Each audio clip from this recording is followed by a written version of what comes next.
Welcome to Lacelit Audiobooks, Secrets Beyond the Soul. Introduction.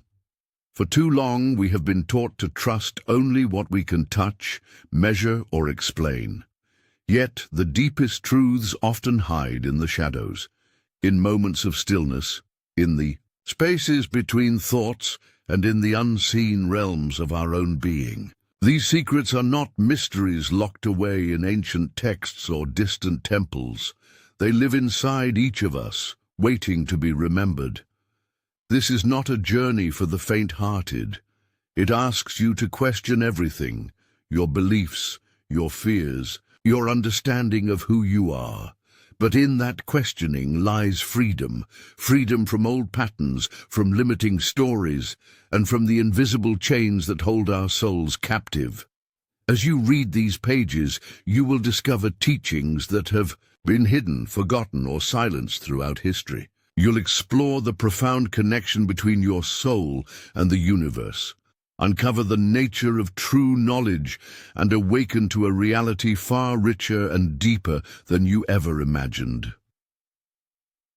If you are ready to step beyond the surface and embrace the mystery within, this journey will transform how you see the world and yourself. Listen carefully. The secrets beyond the soul are calling. Chapter 1. The Silent Door Within. There comes a moment in every life when the noise of the world grows unbearable, not because it grows louder, but because we finally grow quiet enough to hear its emptiness. That's when it happens. The subtle ache, the whisper in the bones, the feeling that something is missing, something just out of reach. It doesn't come as a grand revelation, but as a question that refuses to go away. Is this all there is? Michael Parker felt it for the first time on a cold morning in Minneapolis. He had just turned 42, with a stable job, a decent home, a routine that wrapped each day like cellophane. And yet, while pouring his coffee, he froze, gripped not by panic, but by silence. The birds outside didn't sing. The radio didn't play. The world was normal, but he was not. There was a heaviness behind his eyes, a strange gravity inside his chest. It felt like something had been calling to him his whole life, and he had never once listened. That day, Michael didn't go to work. He drove aimlessly, no destination, no map. As if guided by an invisible thread, he found himself parked in front of a small, neglected library he had never noticed before. Inside, the lights flickered faintly. Dust hung in the air like forgotten memories. He wandered past shelves until a tattered book, worn at the edges and nameless on the spine, caught his eye. He opened it, and the first line hit him like lightning. Truth does not scream, it waits. Behind the noise, behind the roles, behind the name you answer to. He sat down and wept. That book didn't give him answers. It gave him questions, beautiful, terrifying, sacred questions. And for the first time in his life, he wasn't afraid to ask them. The silent door within had opened. Every human being is born with that door. It is not made of wood or iron. It doesn't live in the mind or the heart, but in a space deeper than thought, older than time. It's the entry to the eternal self, the soul, the witness, the knowing. The Gnostics called this space the pleroma, the fullness of divine light hidden beneath the skin of illusion. But the world doesn't teach us to open that door. In fact, it teaches us to ignore it. From childhood, we are shaped by labels: boy, girl, student, worker, success, failure. We are handed mirrors that reflect everything except who we truly are. Over time, we begin to live in these reflections. We mistake movement for meaning, productivity for purpose, repetition for truth. The silent door remains, patient, waiting. The Gnostics believed that this world, everything we see, touch, consume, is not the final reality. They didn't see the material realm as evil, but as incomplete, deceptive, a dream crafted by a lower force known as the demiurge. This entity, they taught, created the visible world as a kind of spiritual sleep, where human souls forget who they are and why they came, not sinners, not broken, but divine fragments of a higher source. The goal was not to obey a system or follow a doctrine, but to remember, to awaken. The path of awakening wasn't dramatic. It wasn't fireworks or visions or miracles. It was a turning inward, an unlearning, a quiet rebellion against illusion. The Gnostics spoke of gnosis, not knowledge from books, but direct experience, a knowing so pure it didn't need to be proven, a truth so intimate it could only be whispered by the soul. You felt it before, haven't you? In the spaces between your thoughts, in the seconds before sleep, in the way your chest tightens when something inside you says, "This isn't the life I was meant to live." That's the silent door stirring. But we resist it, because opening it requires courage, not the kind sung in anthems or forged in battle, but the kind that dares to face the truth within, the kind that can sit in silence without numbing it, the kind that questions everything, even the sacred, especially the sacred. To open the silent door is to die before you die, not physically, but to the false identities that have clothed you your whole life. It is to stop running from yourself, to listen, to feel the trembling within, to ask, what if the truth I've been seeking is already inside me, waiting for me to be still enough to hear it? The modern world fears this kind of silence. It calls it laziness or melancholy or impracticality, but the ancients knew better. Silence was the mother tongue of the soul, and in that silence, if you are willing to stay long enough, you'll meet something extraordinary, not a god above you, not a voice outside you, but a spark within you, a presence, a knowing, a remembrance of something eternal you've always carried. The world will call you foolish for following that voice. People may leave, patterns may break, identities may shatter, but in that breaking you will be born, and you will know without needing proof that you were never lost. You were only asleep. The silent door has always been there. You are the key. Practice of the chapter. Before bed tonight, turn off every device. No music, no scrolling. Just sit, eyes closed, in silence. Ask nothing. Expect nothing. Simply witness your breath, your thoughts, your body. When discomfort arises, do not move. Do not judge. Just witness. 5 minutes, 10 minutes, however long you can. The door may not open fully yet, but you'll feel it. A flicker. A warmth, a hum. That is you, closer to truth than ever before. Chapter 2. The Wound That Whispers Truth. There's a moment, often quiet, sometimes devastating, when something cracks inside us. A betrayal, a loss. A moment when the world doesn't just break our hearts, but tears open something far deeper. And in that hollow silence that follows, a strange thing happens. We begin to hear a whisper, not from the outside world, but from something ancient inside us. That whisper is the voice of the soul, the voice we were taught to ignore. For Sarah, a teacher from Montana, that moment came when she lost her only child. In the weeks that followed, her home was filled with flowers and people offering comfort. But no one could reach her. Alone in her grief, she stopped praying. She stopped believing. Then one night she walked into her son's empty room and just stood there. No words, no tears left, just silence. And in that unbearable stillness, something stirred inside her. A question, not about God or fate, but about truth. A truth deeper than any religion had offered her. It wasn't comfort she needed, it was clarity. Pain does that. It breaks the surface of the self, splits the illusion that we are only this body, this story, this moment. Gnostics believed that suffering wasn't meaningless. It was a signal, a crack in the material illusion that could lead to gnosis. They didn't see wounds as curses. They saw them as portals, places where the soul could be heard again. The world teaches us to numb our pain. Gnosticism dares us to listen to it. The ancient Gnostics wrote of Sophia, the divine feminine spirit of wisdom, who descended into the material world and became trapped in it, lost, fragmented, aching for remembrance. Her fall mirrors ours. Her suffering wasn't a failure, it was the beginning of awakening.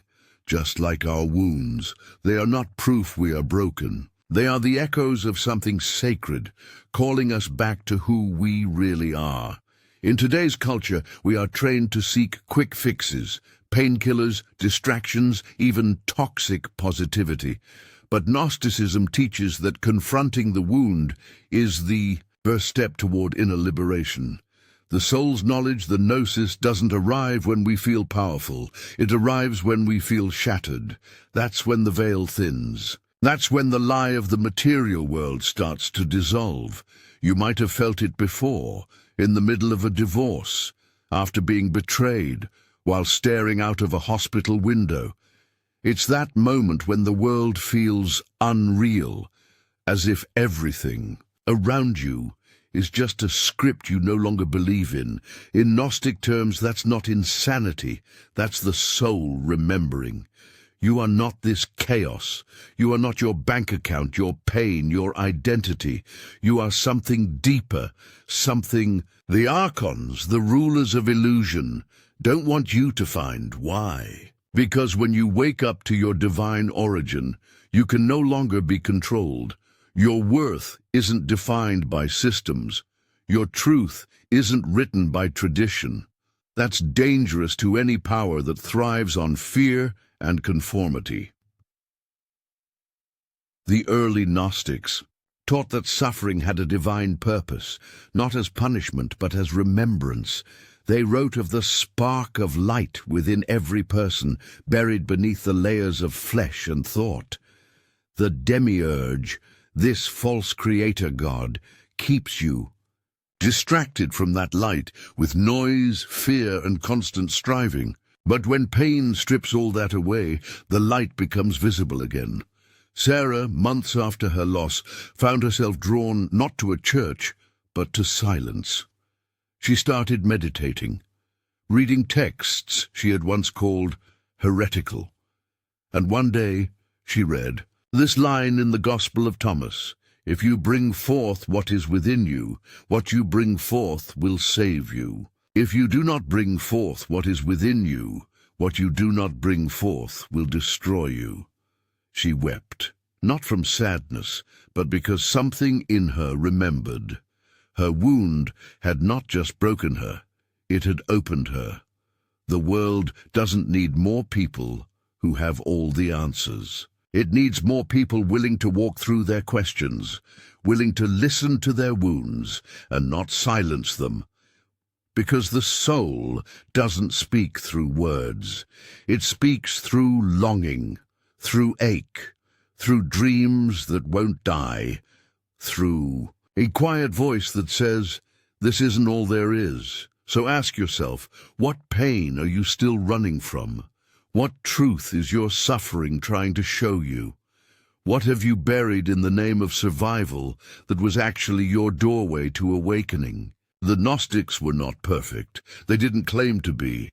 But they gave us something radical, permission to see our pain not as weakness, but as a sacred messenger, a holy whisper in the dark. You don't need to be fixed. You need to be found by the part of you that never left the realm of light. It's waiting, right behind the wound. Keep going. The whisper will grow louder. Chapter 3. Mirrors of the Outer World. We often think the world around us is separate from who we are, that our experiences are random, people are unpredictable, and life happens to us. But what if that's not the whole truth? What if every encounter, every challenge, every joy, and every conflict is not just an event, but a mirror? One reflecting back the unseen parts of ourselves. In the heart of Brooklyn, a woman named Marla found herself repeatedly entangled in toxic relationships. She wasn't naive, nor unkind. She was thoughtful, ambitious, and self-aware. But no matter how hard she tried, she kept attracting partners who made her feel invisible, disrespected, or emotionally starved. After her third painful breakup, she sat on the edge of her bed, asking the question most of us avoid: why does this keep happening to me? She scrolled endlessly through advice columns, therapy posts, even astrology pages, but nothing clicked until she stumbled across a single sentence in an obscure Gnostic forum. The outer world only shows what the inner world has not yet dared to see. Those words hit her like a wave. What if her pain wasn't just the fault of others? What if her reality, every moment, every person, was mirroring something unhealed within her? This idea isn't just self-help fluff. It's ancient. The Gnostics believed the material world wasn't real in the way we think. It is.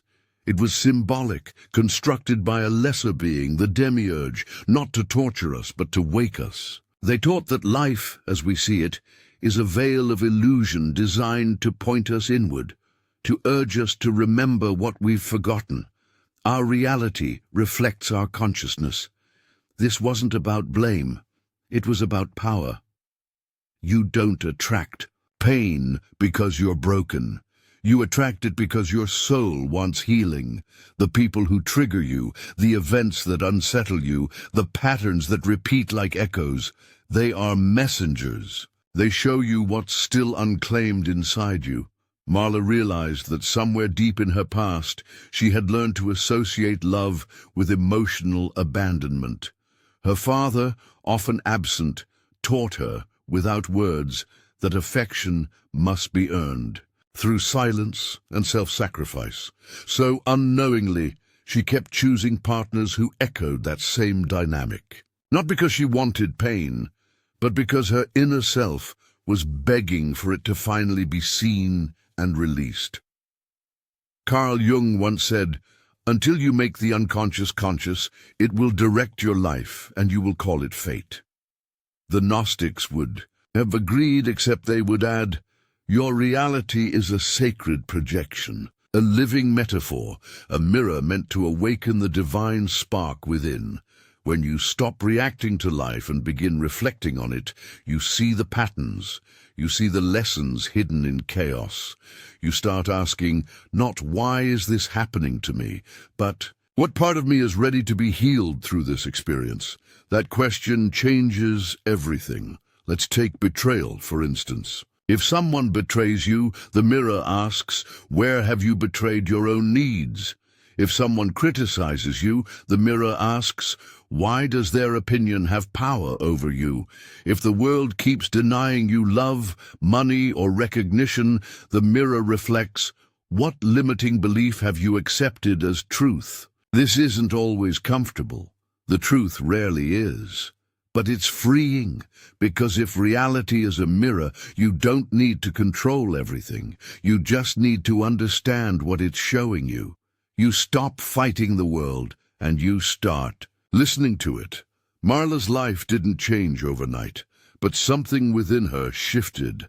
She began to choose differently, not from desperation, but from self-honor. She stopped trying to fix her outer world and started healing the inner wounds that shaped it. Her relationships transformed, not because she found the perfect person, but because she became someone who no longer tolerated mirrors of her past. Pain. In the Gnostic tradition, this is gnosis, inner knowing. It's not about memorizing teachings. It's about recognizing yourself in the symbols of your life. The outer world is like a dream, rich with metaphors, signs, and clues. The more conscious you become, the more the dream shifts. You stop being a prisoner of reality and start becoming its co-creator. And here's the most beautiful part. Mirrors don't just reflect pain, they reflect potential. When you're grounded in love, you attract kindness. When you claim your worth, opportunities open. When you live in truth, the world bends in response, not always immediately, but inevitably. So, ask yourself, what is your outer world showing you right now? What patterns keep circling back? What pain keeps resurfacing? What synchronicities keep tugging at your soul? The mirror never lies, but it also never judges. It simply reflects. When you're ready to look with honest eyes and a courageous heart, it becomes your greatest teacher. Sacred reflection. Practice.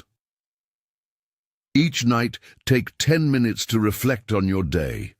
Ask, who triggered me and what did I feel? What part of me reacted, and why?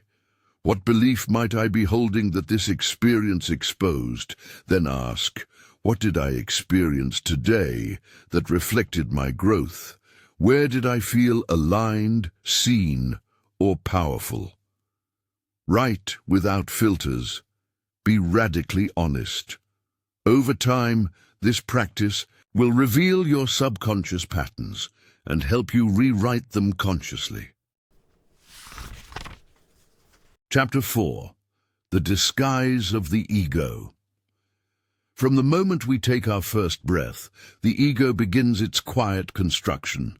It's a master illusionist, skillfully weaving layers of identity, story, and defense mechanisms so seamlessly that we mistake its projections for our true self. Yet beneath this elaborate disguise lies a restless soul longing to break free, to be seen and known beyond the masks it wears. The ego is not inherently evil or wrong. In fact, it serves a purpose, to help us navigate the chaotic world around us, to protect our vulnerable core from harm. It's the voice that insists, I am separate, I am in control, I am enough, even when we secretly feel otherwise. But when the ego becomes a fortress rather than a tool, it traps us in a false reality, a shadow realm where fear, judgment, and craving rule the day. The word ego comes from Latin, simply meaning I. It's the center of our personal identity, our self-image. However, in spiritual traditions across the world, the ego is often described as a veil, a barrier between the soul and the expansive truth of who we really are. It disguises itself as strength, but often stems from fear. It demands validation, clings to possessions, and feeds on comparison because at its root lies a deep uncertainty about our worth. Consider the story of a young woman named Maya, living in a bustling city in New York. She was a brilliant executive, admired by colleagues and envied by peers. On the surface, she seemed to have it all: success, beauty, a fast-paced social life. Yet beneath her confident exterior was a growing emptiness, a gnawing feeling that none of it truly reflected her essence. She realized that her relentless pursuit of status was driven less by ambition and more by a desperate need to prove she was worthy of love and acceptance. Maya's journey mirrors what many of us experience in our modern lives. The ego thrives on external validation, likes, titles, possessions, but these are fleeting and ultimately hollow.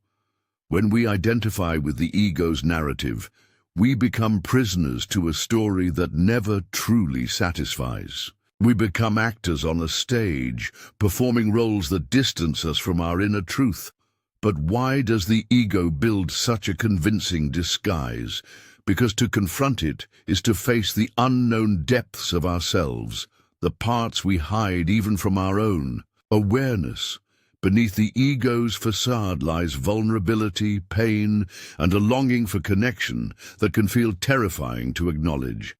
So the ego creates distractions, achievements, anger, busyness, even addictions. It's a defense mechanism protecting a fragile core that fears exposure and rejection. This is why many spiritual traditions emphasize the importance of seeing through the ego's disguise.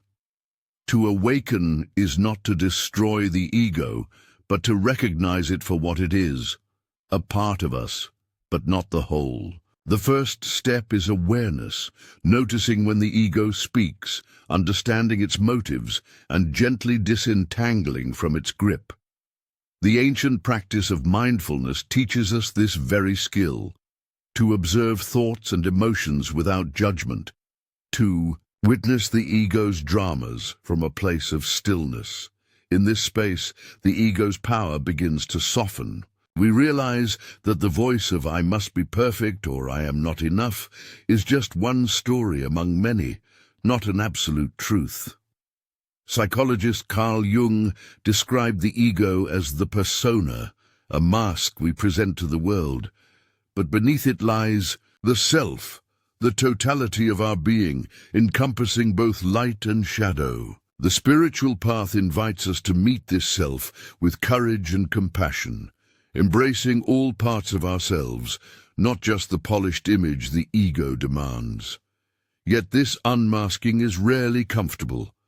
It requires patience to sit with discomfort, humility to admit we don't have all the answers, and bravery to let go of old identities.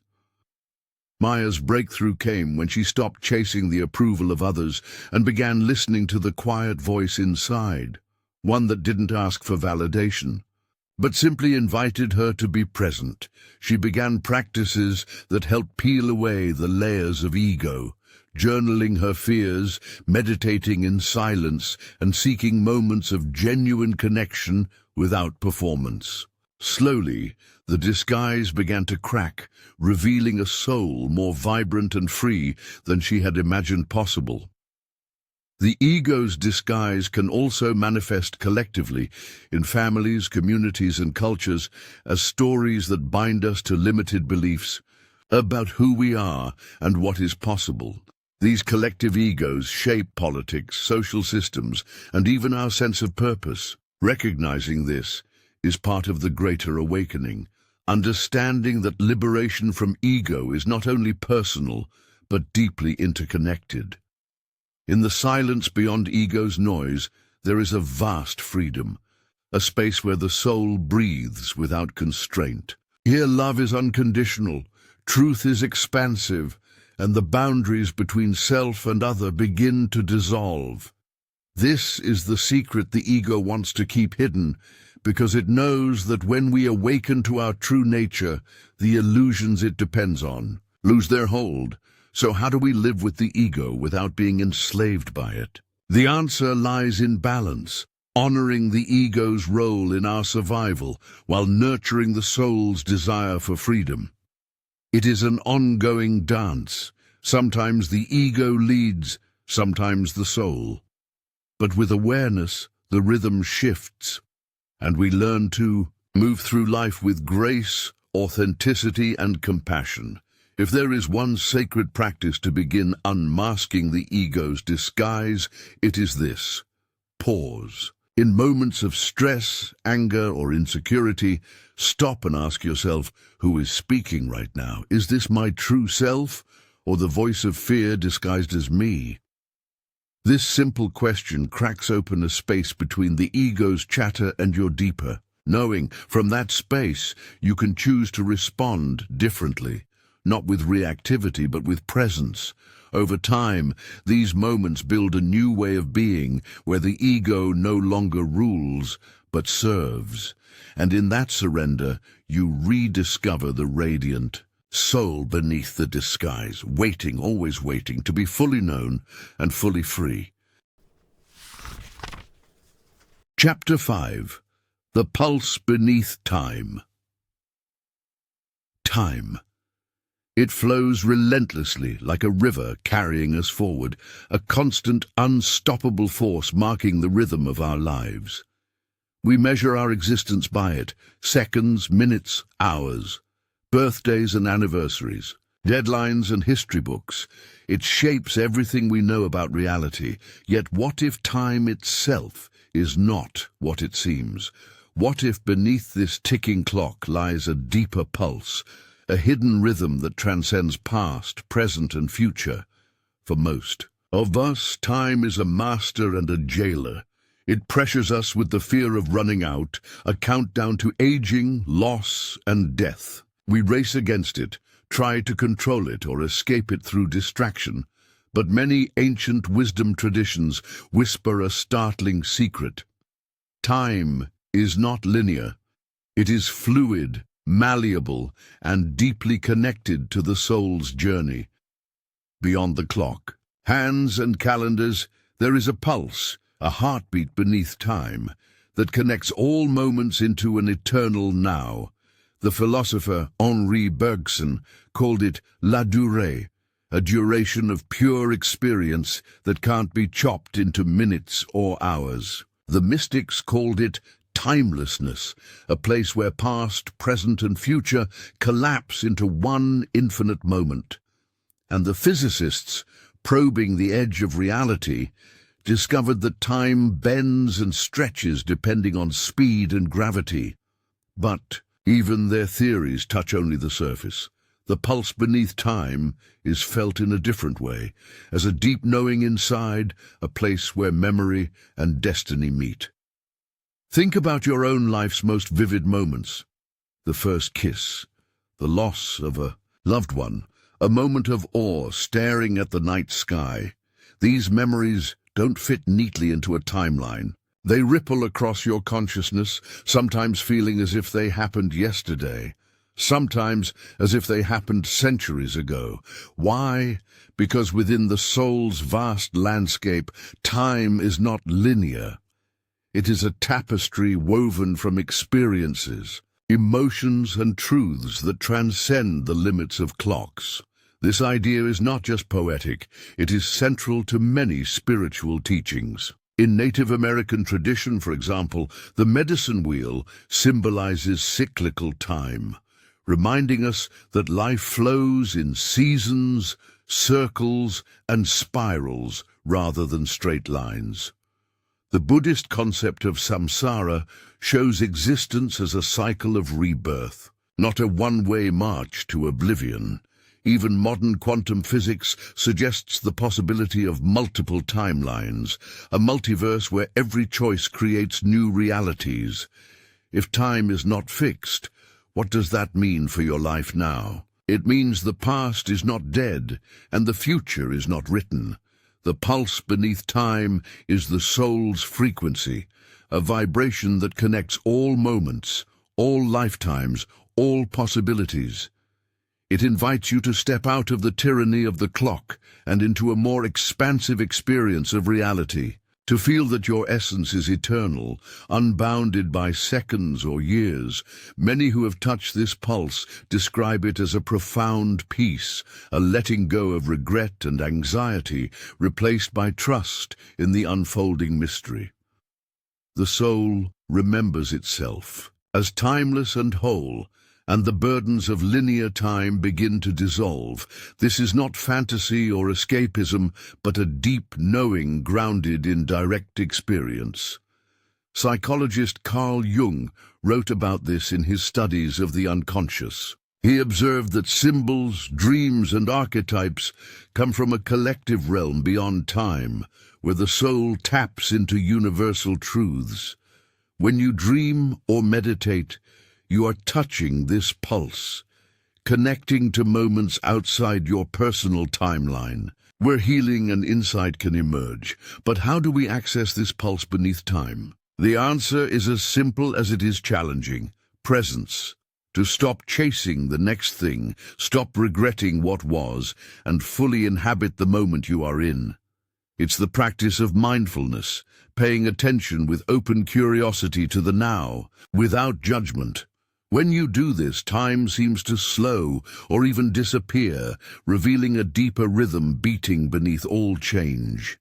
Many spiritual seekers describe this experience as entering the eternal now, a state of awareness where life feels vibrant, full, and infinite. The soul dances in this moment, free from the chains of past mistakes or future fears. This is the pulse beneath time, a sacred rhythm that invites you to live not as a prisoner of the clock, but as a timeless being. It is also a call to reclaim your own power. If time is a construct, then your story is not fixed. You have the freedom to rewrite the narrative of your life, to heal old wounds, and to embrace new possibilities. The pulse beneath time is an invitation to awaken to your soul's true nature, to step beyond survival and into creative flow. The great American poet Mary Oliver captured this beautifully when she wrote, "Tell me, what is it you plan to do with your one wild and precious life?" That question holds the key. When you stop rushing through minutes and instead connect to the pulse beneath time, you awaken to life's sacred urgency, not a frantic rush, but a deep, intentional presence. So, as you move forward on this journey, remember, time is not your enemy. It is a river with hidden depths, a dance with eternal rhythms. Beneath its surface, the pulse of your soul beats steadily, calling you home. Take a moment now. Close your eyes, breathe deeply, and feel that pulse. Let it remind you that you are more than a moment in time. You are the timeless essence flowing through all moments. Chapter 6. When the soul remembers. There comes a moment in every seeker's journey when the soul stirs from its long slumber and begins to remember.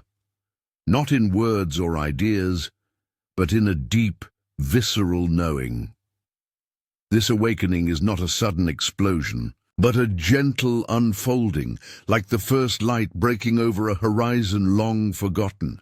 It's a return to a place inside yourself you never knew was missing, the place where truth lives beyond thought, where the soul whispers secrets too ancient for the mind to grasp. For many, this remembrance emerges from silence. It might be sparked by a quiet walk through a forest, the touch of a loved one, or a moment alone staring at the stars. It is the soul's language, subtle yet undeniable. You might not even notice at first.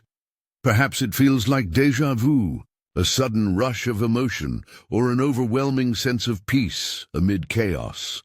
But once the soul begins to remember, everything shifts. The world you thought was solid melts away, revealing layers of meaning previously hidden beneath the surface.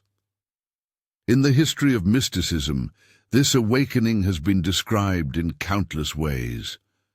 Awakening of the Kundalini, Gnosis, illumination, or the pearl of great price. Native American elders speak of it as the return of the Great Spirit within.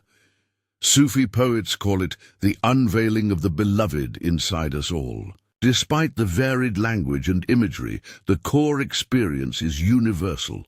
The soul reconnecting with its source and recalling the truth of its origin. But why does the soul forget in the first place? Why does this remembrance feel like a rediscovery rather than a new revelation? The answer lies in the nature of human existence itself. From the moment we are born, we are immersed in a world that demands we forget who we truly are.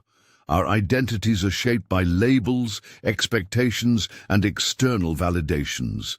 Society, culture, even family teach us to live in ways that often disconnect us from our inner light. This forgetting is not an accident. It's a survival mechanism, a necessary veil to function in a physical world that often feels harsh and unforgiving. Yet beneath this veil, the soul never stops calling out. It is an indelible spark that cannot be extinguished, no matter how deeply buried beneath fear, pain, or distraction. When the soul remembers, it is reclaiming its birthright, the knowledge that it is eternal, boundless, and part of a vast cosmic dance that transcends time and space.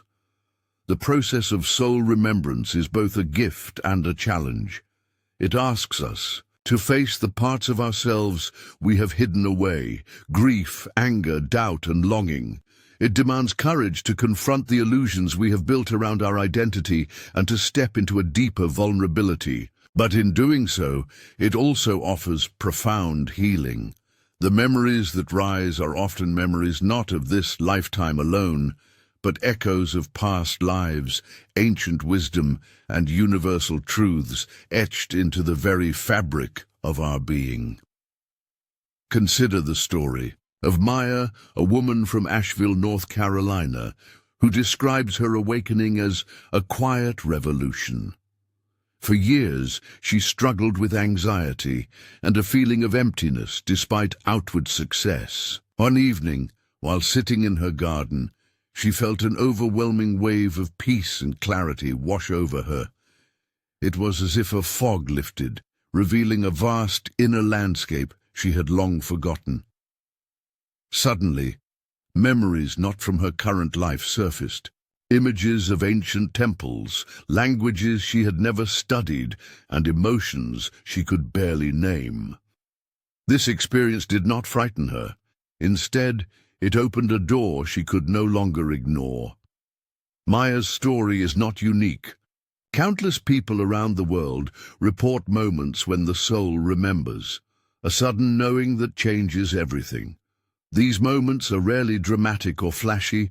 They come softly, like a seed taking root deep beneath the soil, growing slowly, until it can no longer be contained. So how do we nurture this remembrance? How can we create the conditions for the soul to awaken and flourish? First, we must cultivate stillness. In a culture obsessed with speed and distraction, silence is a radical act of self-love. Practices like meditation, journaling, or simply sitting quietly in nature create the space for the soul's voice to be heard. When the mind quiets, the deeper layers of consciousness begin to surface, the constant chatter fades, and the whispers of the soul grow louder. Second, we must embrace curiosity without judgment. Soul remembrance often challenges our preconceived ideas about reality, identity, and purpose. It asks us to question everything, including beliefs that once felt sacred. This can be uncomfortable, but it is essential. Truth is not a static destination. It is a living journey, always unfolding. Third, we must allow ourselves to feel fully. The soul's awakening often brings emotions to the surface: joy, sorrow, fear, and love in their rawest forms. Rather than pushing these feelings away, we must welcome them as messengers guiding us toward deeper understanding. Pain is not a barrier, but a gateway to healing. Lastly, community matters.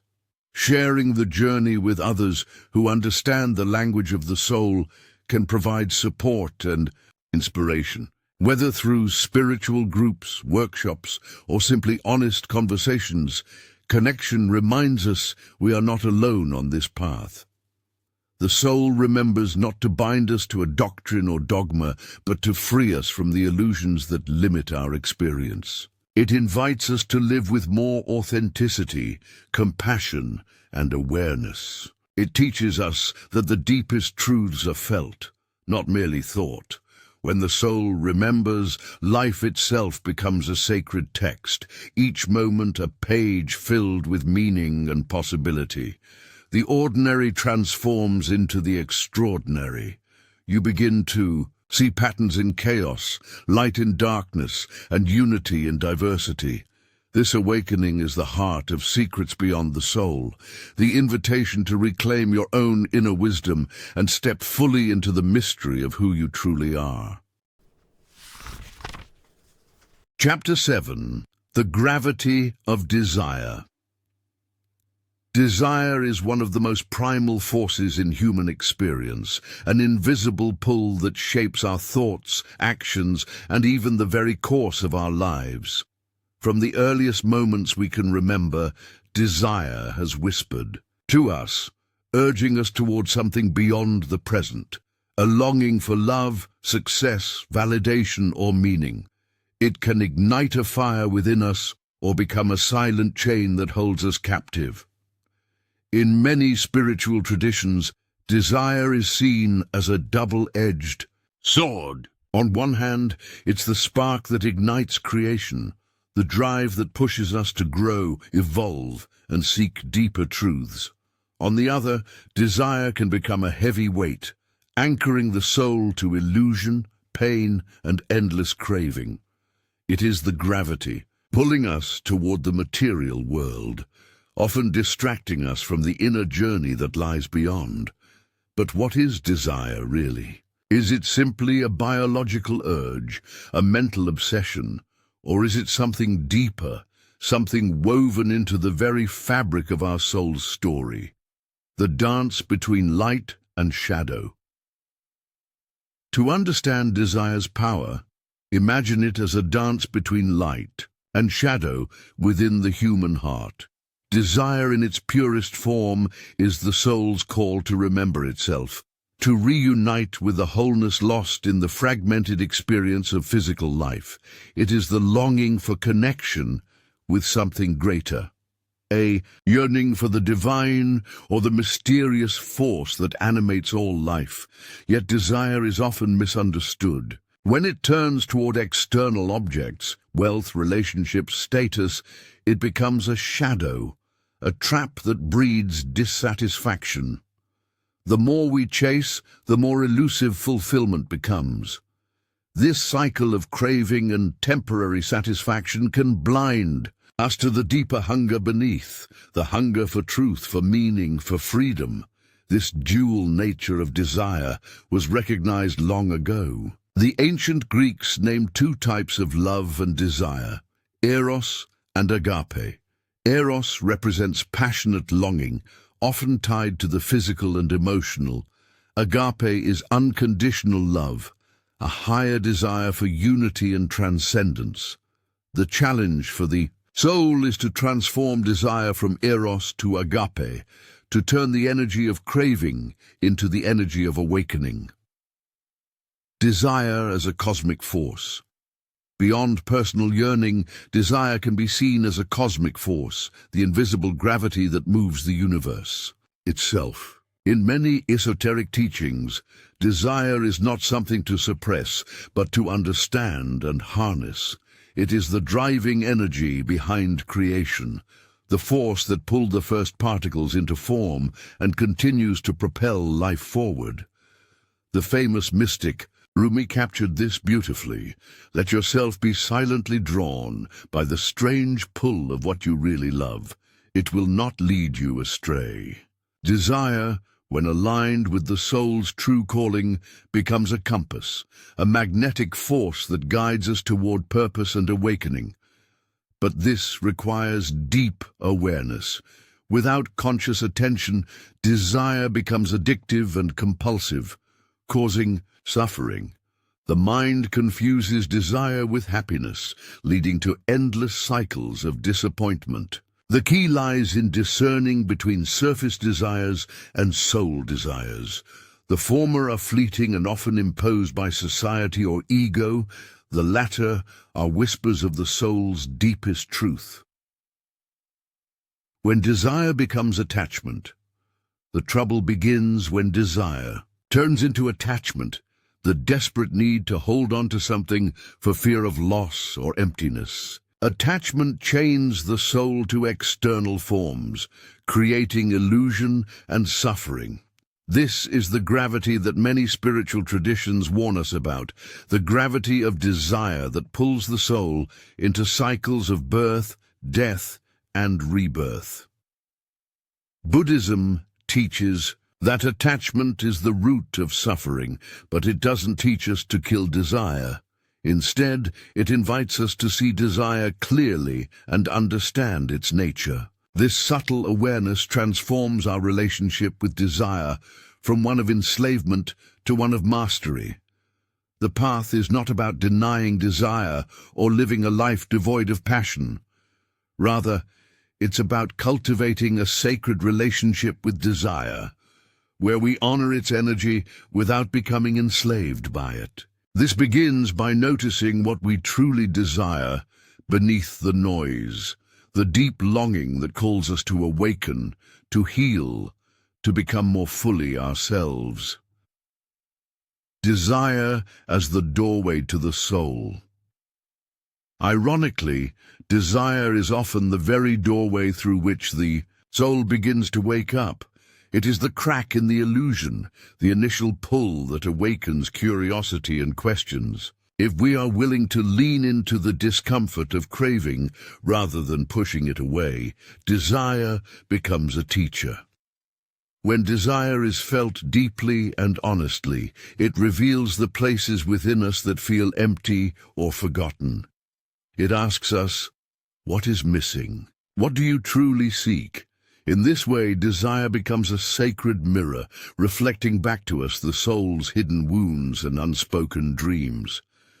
The process is not always easy. Desire can lead to heartbreak, loss, and confusion.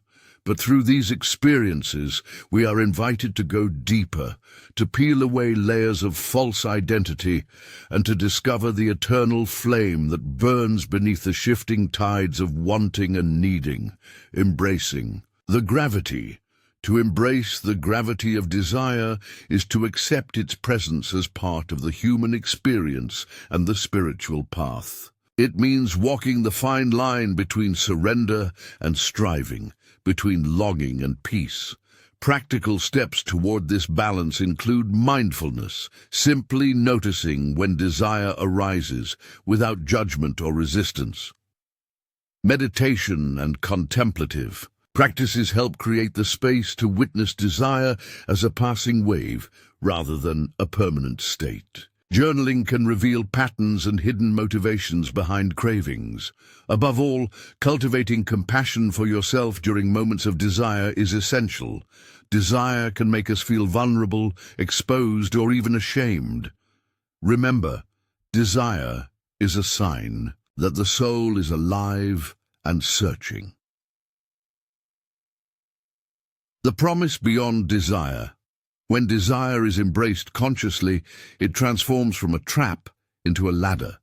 It becomes the energy that lifts the soul beyond its own limitations toward freedom and expanded awareness. This is not a distant fantasy, but a lived experience accessible to all who dare to look beyond surface craving. In those rare moments when desire dissolves, not through force, but through acceptance, a profound peace arises. It is the peace of knowing that you are enough, whole, and infinitely loved beyond any need or want. The gravity of desire is strong, but so is the power within you to rise above it. The secret is not to deny desire, but to let it guide you toward the deeper secret. It holds the unquenchable longing of the soul to come home to itself. Chapter 8. Shadows of Sacred Light. There is a paradox that lives at the heart of every spiritual journey. To know the light, we must face the shadows. To embrace the sacred, we must walk through the darkness. It's a truth whispered in every mystical tradition, yet so often avoided in the stories we tell ourselves about growth, success, and enlightenment. The idea that light and shadow coexist within us is uncomfortable, because shadows evoke fear, pain, and uncertainty. But they are not the enemy. They are the gatekeepers, the secret teachers whose presence is necessary for any true awakening.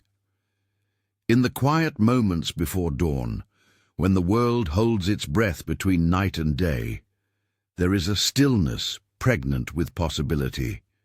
It's here. We glimpse the interplay of shadow and light, not just outside us, but within the soul itself. Imagine a vast cathedral of darkness, where flickers of sacred light dance along the walls, creating shapes that shift with each breath. These shapes are the reflections of our deepest fears, wounds, and hidden desires, the parts of ourselves we have long denied or forgotten. The shadow is not simply the absence of light.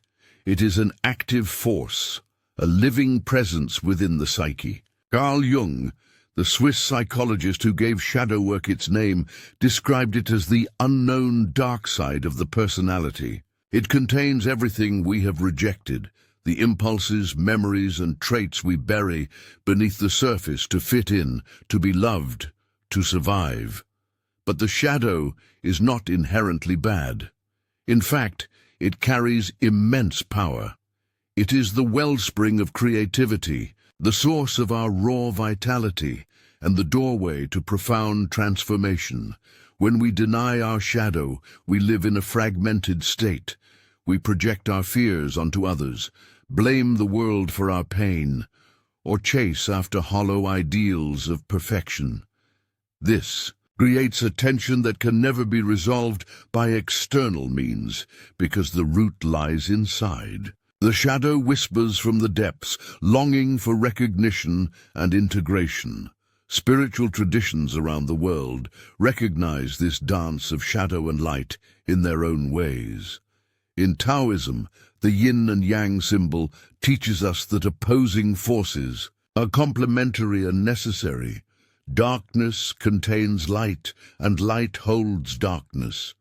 In Christianity, the concept of the dark night of the soul describes a period of intense inner struggle before spiritual renewal. The Native American teachings speak of the two wolves within us, one representing light and kindness, the other darkness and anger, reminding us that the one we feed grows stronger. Understanding this interplay is crucial because it frees us from the illusion of purity that so many spiritual paths promote. The sacred is not some flawless, untouchable ideal. It is messy, complex, and whole. It lives in the shadows just as much as it shines in the light. So, how do we walk this path without losing ourselves in the darkness or blinding ourselves with light? The answer lies in embracing the shadows as part of the sacred whole. First, we must cultivate courage, the kind that allows us to turn toward our fears and discomfort instead of running away. This is not an easy journey. It requires honesty, to look at the parts of ourselves we've hidden, compassion to hold those parts without judgment, and patience to allow the process to unfold naturally. Next, we must practice deep listening to the whispers of our soul, the subtle messages our shadow brings.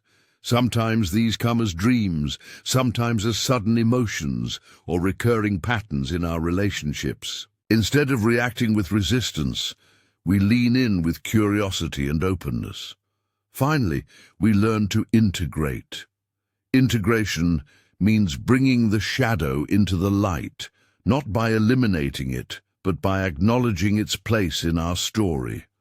When we accept our whole self, flaws, wounds, and all, we access a well of authenticity and power that no external validation can provide.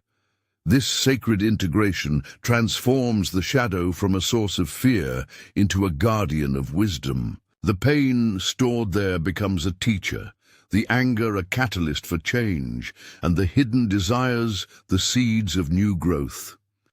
There are countless stories of those who walked through their shadows and emerged stronger. Maya Angelou, the renowned poet and activist, spoke openly about her darkest moments, her trauma, pain, and struggles. and how embracing those shadows fueled her artistic brilliance and compassion. Similarly, the author and spiritual teacher Brené Brown has spent her life exploring vulnerability and shame, showing that true courage comes not from hiding our shadows, but owning them. When you walk this path, you realize that the shadows of sacred light are not obstacles, but invitations. Invitations to deepen your understanding of who you are and to live with greater integrity and freedom. This chapter invites you to begin your own exploration of shadow and light. Begin by noticing where in your life you resist the darker parts of yourself. Is it fear of failure, shame from past mistakes, hidden anger or grief you push aside? Sit with these feelings without trying to fix or change them. Just observe. Next, reflect on how these shadows have shaped your thoughts, actions, and relationships. What lessons might they hold? What gifts could emerge if you welcomed them as allies rather than enemies? Remember, this is not a race or a battle. It is a slow dance. The goal is not perfection, but wholeness. In the moments when you feel overwhelmed, return to your breath. Ground yourself in the present. Remind yourself that light and shadow exist within everyone. You are not alone. The sacred light grows brighter, not by banishing shadows, but by illuminating them with acceptance. Sacred practice. Tonight, find a quiet place where you won't be disturbed. Light a candle if you like. Close your eyes and take several deep breaths, allowing your body to relax. Bring to mind one part of yourself that you tend to avoid or hide, the shadow that feels uncomfortable to face. Instead of pushing it away, invite it gently into your awareness. Imagine it sitting beside you, waiting patiently. Ask yourself, what does this shadow need from me? What is it trying to teach? Stay with whatever arises, without judgment or rush. When you're ready, thank this shadow aspect for its presence and slowly open your eyes. Journal any thoughts or feelings that come up. Return to this practice whenever you feel ready to deepen your relationship with your inner shadows. Chapter 9. The Voice That Was Always Yours. There is a voice within you, quiet, steady, and unwavering, that has never truly left your side. It is the voice of your soul, the pure essence of who you are, beyond the masks, fears, and stories you carry. For much of your life, this voice may have been drowned out by the noise of the world, the relentless demands to fit in, to perform, to be someone you're not. But beneath that noise, this voice has always waited patiently, like a lighthouse, in the distance, guiding you back to your true self. Perhaps you first heard it as a child, maybe in the moments when you felt deeply alive, when everything around you seemed magical, and your heart whispered truths no one else could hear. You might have called it imagination, intuition, or simply a feeling. But as you grew older, the world taught you to ignore it, to question it, to silence it. It was easier, after all, to follow the crowd, to conform, and to bury the parts of yourself that didn't fit the mold. And yet, here you are. Somehow, despite all the distractions, the doubts and the conditioning, that voice has never gone silent. It has been the quiet undercurrent beneath your every choice, the gentle pull at your heart when you least expected it, the sense of knowing that stirred in moments of solitude. It is the voice that was always yours, waiting for you to remember. Eat the weight of silence. Society has perfected the art of muting this inner voice. From early childhood, we are taught to prioritize external authority over internal guidance. Schools reward conformity. Families impose expectations. Media floods our minds with messages about who we should be and what success looks like. We grow skilled at listening to everyone but ourselves. This disconnect creates a profound loneliness, an aching void many try to fill with distraction, achievement, or approval. The irony is that the voice we most need to hear is the one we have trained ourselves to ignore. It's no wonder so many feel lost, restless, or disconnected from meaning. The soul's language, subtle, quiet, deeply personal, does not shout. It speaks in whispers, in feelings, in a sense of peace or unease that we often dismiss as irrational. But what if the path back to wholeness, to joy, and to truth lies in rediscovering that voice? What if everything you seek, purpose, love, freedom, has been trying to speak to you through that silent channel all along? The voice as your compass. Throughout history, spiritual teachers, poets, and philosophers have pointed to this inner voice as the compass to true living. The ancient mystics called it the still small voice, a divine presence that guides beyond logic and fear. Native American traditions speak of the inner fire that illuminates the soul's path. Carl Jung, the father of modern psychology, described it as the self, the deepest core of personality and potential, which often communicates through dreams, symbols, and intuitive knowing. This voice is not a fleeting feeling or passing intuition. It is the unchanging center beneath the ever-shifting outer world and the fluctuations of the mind. It is the ground from which all your genuine creativity, compassion, and courage arise. When you are connected to this voice, life feels aligned. Even when challenges arise, decisions come with clarity, relationships deepen. You recognize what serves your growth and what distracts you from your true purpose. The journey back to your voice. Reclaiming this voice is not about learning something new. It is about unlearning everything that has hidden it from you.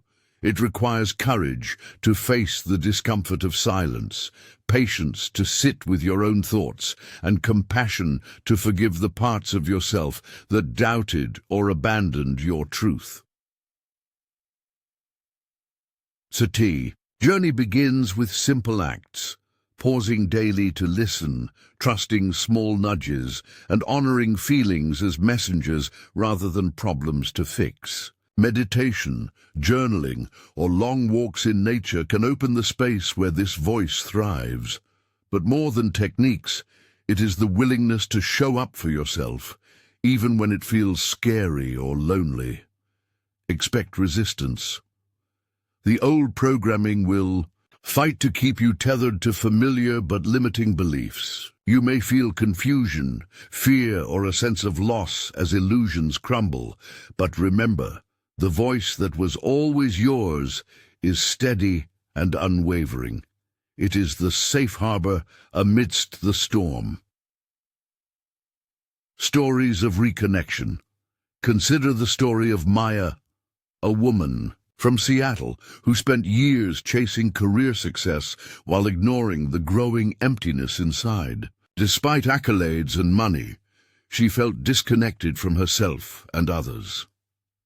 One day, after a painful breakup, Maya started sitting quietly for 10 minutes each morning, asking herself one question: what do I truly want?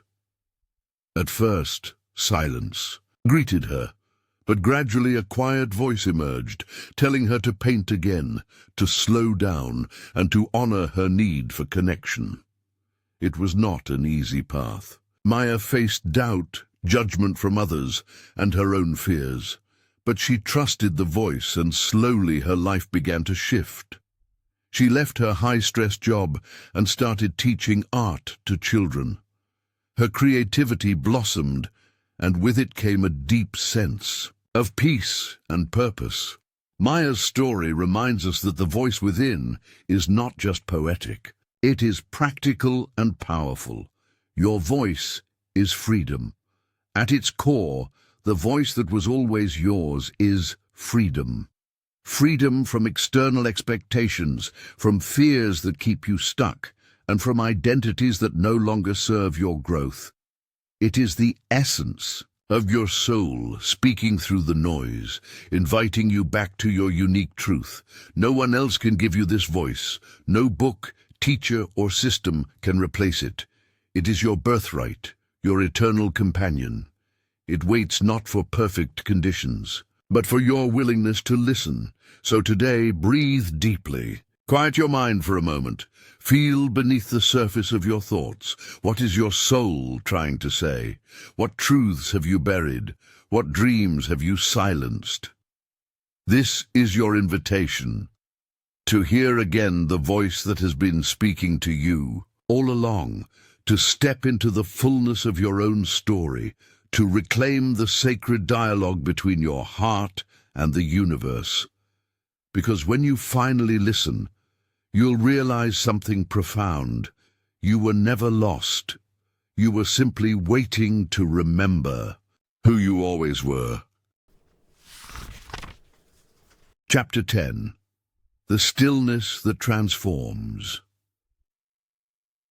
In the relentless rush of modern life, stillness is often mistaken for emptiness or inactivity. We equate movement with progress, noise with importance, and constant distraction with productivity. Yet, beneath this whirlwind lies a profound truth whispered by mystics, sages, and seekers throughout history. Stillness is the cradle of transformation. Imagine for a moment a quiet lake at dawn. The surface is glassy, unbroken by ripples. Reflections are clear and sharp, a mirror revealing both the sky above and the depths below. Now imagine that same lake, storm-tossed and chaotic, waves crashing and swirling, the surface obscured by turbulence. Which state reveals more? Which invites deeper understanding? Our minds often mimic that storm, overwhelmed by thoughts, worries, and noise. But the soul, the hidden essence within, longs for that still lake, a sanctuary of clarity and peace. It is in this space of inner stillness that the deepest transformation can take place, not by force or frantic effort, but by gentle surrender and presence, the ancient wisdom of stillness. The value of stillness is not a modern discovery. Across cultures and centuries, stillness has been revered as a sacred gateway. The Buddha's awakening under the Bodhi tree came not through frantic seeking, but through unwavering stillness and mindfulness. Christian mystics spoke of the quiet center where God's presence is palpable. Indigenous traditions call it the silent heart, a place beyond words and time. Stillness isn't just the absence of movement. It is the active presence of awareness. It is the deep listening beyond sound, the watching without judgment, the breathing without resistance. It is a way of being that allows the soul's hidden truths to surface and illuminate the path forward. Yet for many, stillness is uncomfortable. In the silence, unresolved fears, buried pain, and hidden doubts often rise like shadows at dusk. The ego resists stillness because it thrives on distraction and control. To face the quiet is to face oneself, raw and unmasked. Stillness as the portal to the soul. In Secrets Beyond the Soul, we've explored many ideas about the unseen forces shaping our reality, the veils of illusion, the hidden knowledge of ancient wisdom, and the divine spark within. Stillness is the place where these concepts stop being abstract and become personally real. When the mind finally pauses, the soul can be heard. It speaks in whispers, sensations, and subtle knowing. In stillness, time loses its grip, and the soul steps out of the shadows of conditioned thinking. You may experience a profound sense of connection to yourself, to others, to something vast and timeless. Transformation happens not because we push to change, but because we allow change to arise naturally from that silent wellspring. It's like the seed buried underground that breaks open, not by force, but by listening to the soil, the seasons, and the quiet pulse of life. The science of stillness.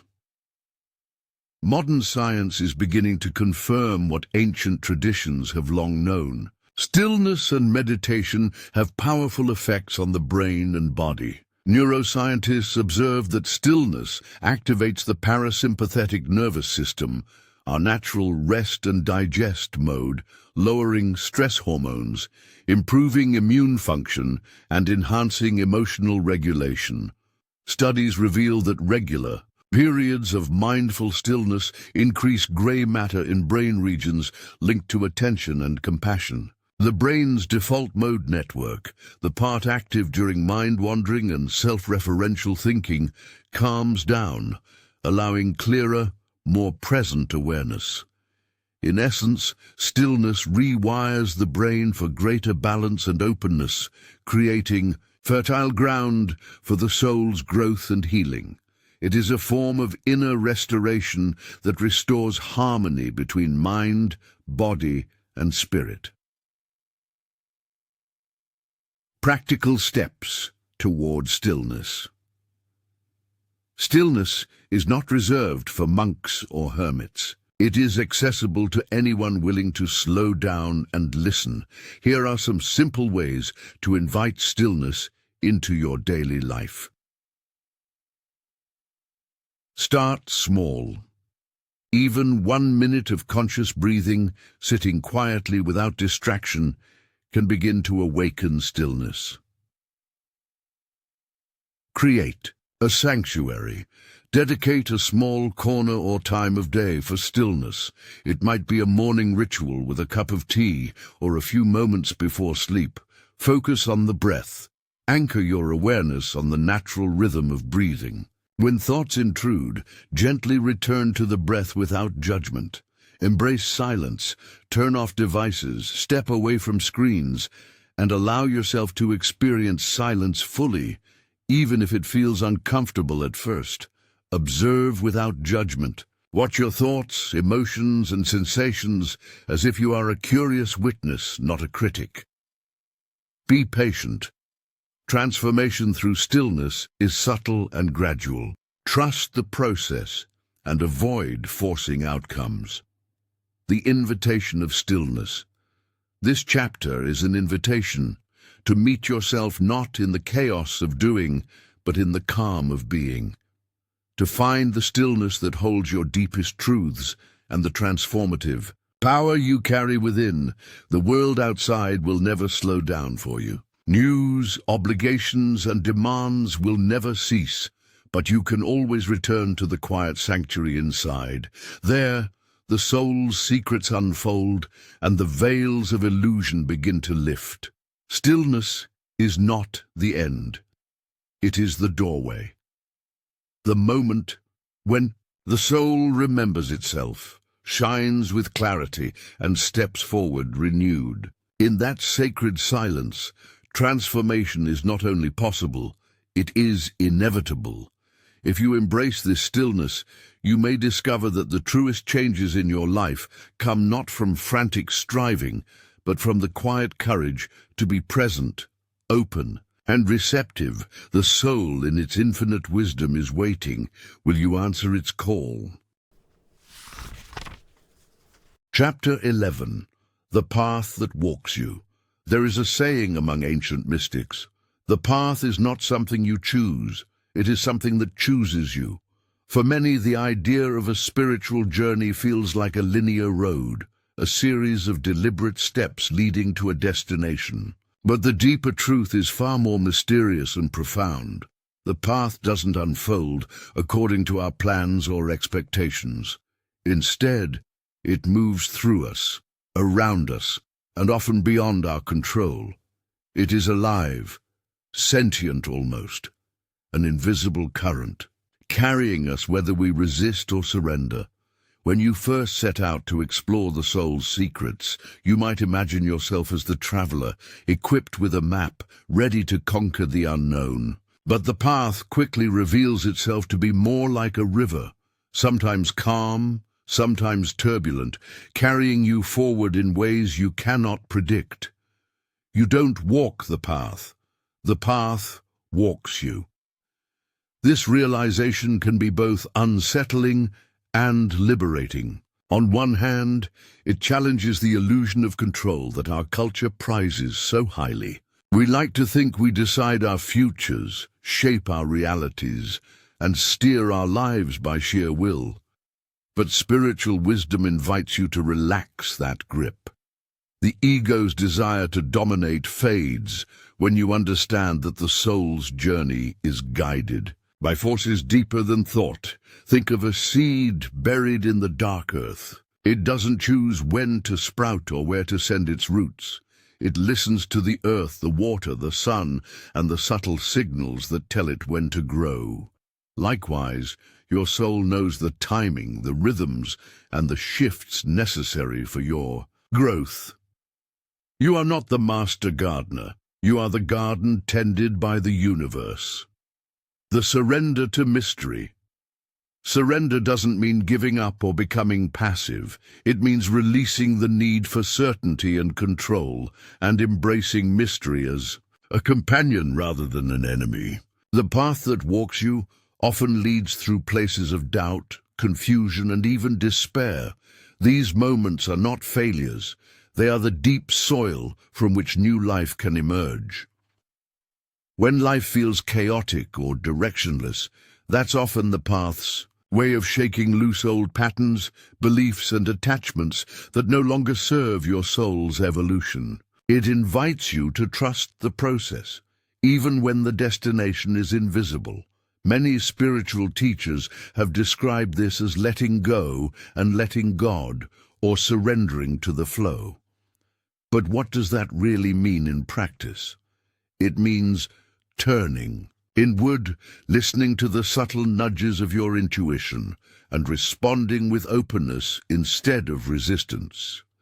It means noticing when you try to force outcomes and gently redirecting your energy toward acceptance. Signs the path is walking you. How do you know when you're being walked by the path? Here are some signs: unexpected detours. Opportunities, challenges, or encounters appear that you never planned, but somehow feel necessary. Inner restlessness, a sense of dissatisfaction or yearning, even if your external life seems stable. Repetitive lessons, patterns that keep emerging until you finally learn their deeper meaning. Moments of profound insight, sudden clarity or synchronicities that feel like messages from the universe. A growing trust, an inner knowing that despite uncertainty, you are being guided and protected. When you recognize these signs, try to resist the urge to push back or control the outcome. Instead, pause, breathe, ask, what is this teaching me? Where might this be leading me? The dance of free will and destiny. It might seem paradoxical that the path walks you, yet you also have free will. But spiritual truth often lives in paradox. Free will is not about forcing the world to bend to your desires. It's about choosing your attitude, your awareness, and your responses. You can choose to resist the path or to flow with it. The dance between destiny and free will is like a tango, sometimes leading, sometimes following. The key is to cultivate awareness, so you can recognize when to step forward and when to yield. This balance is the art of walking the path consciously. Walking with courage and compassion. The path that walks you is rarely easy. It will ask you to face shadows, confront fears, and release attachments. It will test your patience and challenge your deepest beliefs, but it also invites you to walk with courage. The courage to be authentic, to say no to falsehoods, and to stand in your truth even when it feels lonely. Compassion is the other pillar of the journey. Compassion for yourself when you stumble, for others who walk different paths, and for the unfolding mystery that holds all life. When you walk with courage and compassion, the path becomes a sacred dance, a weaving of the soul's awakening, with the world's unfolding. A practice to walk the path. Here's a simple practice to help you tune into the path walking you. Pause daily. Take 5 quiet minutes each day to sit or stand comfortably. Close your eyes and breathe deeply. Ask inwardly, what is the path asking of me right now? Or, where is the path leading me today? Listen without judgment. Notice any feelings, images, or thoughts that arise. Trust whatever surfaces, even if it's confusing. Commit to one small step. Based on your intuition, commit to one simple action that aligns with what you sensed, even if it feels uncertain. Over time, this practice strengthens your ability to surrender to the path's guidance and walk with more grace. The path that walks you is the ultimate teacher. It strips away illusions and invites you into a life of deeper presence and meaning. You may not always understand where it's taking you, but trust that it leads to the awakening your soul longs for. Remember, you are never truly alone on this journey. The path carries you with every step, every breath, every moment. When you stop trying to control and start listening deeply, you will find that the path has been walking you all along. Chapter 12. Beyond the soul, there is only love. For all the questions we have asked on this journey about the nature of reality, the unseen forces that shape us, and the hidden chambers of the soul, there remains one truth so simple, yet so powerful. It transcends every teaching and every mystery. Beyond the soul, there is only love. Love is not just an emotion, nor is it simply what we feel for others. It is the very essence of existence itself. It is the unshakable foundation beneath all things, the radiant light that quietly pulses at the core of every being, every star, every breath. Love is not something we acquire or lose. It is what we already are. In the deepest parts of our being, beyond identity, thought, and form, love is the language of the universe. It is the force that connects us to all that is, binding the seen and unseen, the known and unknown, the mortal and divine. And when we recognize this, the illusion of separation dissolves, revealing a timeless oneness that has always been present. The poets, mystics, and sages throughout history have spoken of this truth with reverence. Rumi wrote, "Love is the bridge between you and everything." The Buddha taught that compassion, the radiant expression of love, is the path to awakening. Even modern science, in its quest to understand the fabric of reality, points toward a universe woven together by invisible bonds of connection and energy, an elegant dance of unity beneath apparent diversity. But how do we move beyond simply knowing this to living it? The answer lies in the quiet spaces between our thoughts, in the moments we are fully present with ourselves and others.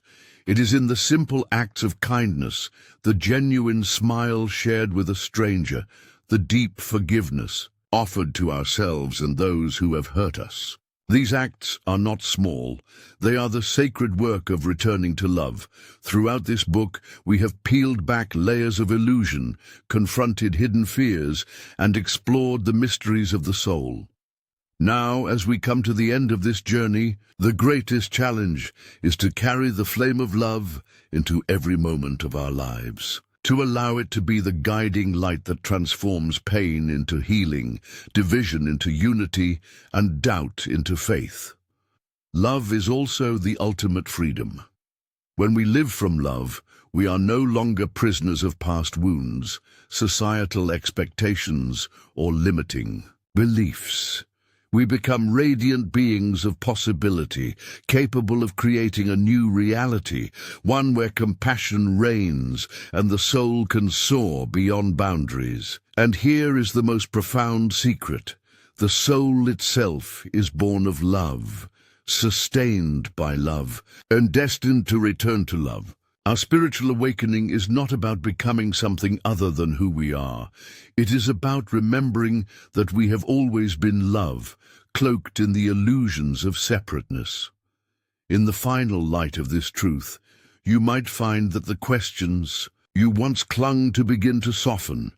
You may realize that the search itself is part of love's unfolding, that each step you have taken, every doubt faced, every insight gained, was love calling you home. So as you close this book, do not think of it as an ending. Think of it as a beginning, a doorway opening into a life lived with greater presence, courage, and above all, love.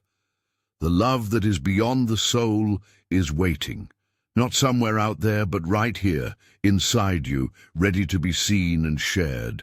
Because, in the end, beyond all knowledge and mystery, beyond all shadow and light, there is only love, and that love is what makes us truly free.